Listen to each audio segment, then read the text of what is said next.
Tingnan mo yan. Lalaro yan. Ang saya pag may mga may pusa.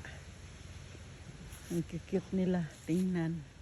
Ayan, si Nolet makulit. Oh, nagre-relax. Ito naman to. Nag-ano ng ano. Ayun si Escape. Nag-ano talaga. Naghahanap ng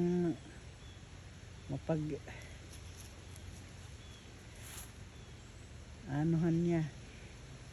Pinalabas ko na ng bahay.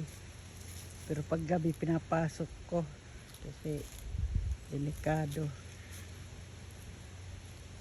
Pag araw lang, pag nandito kami sa labas kasi nag-aayos ako ng ng garden. Pag gabi, naglagay lang ako ng mga Christmas light ng iba. Ayan.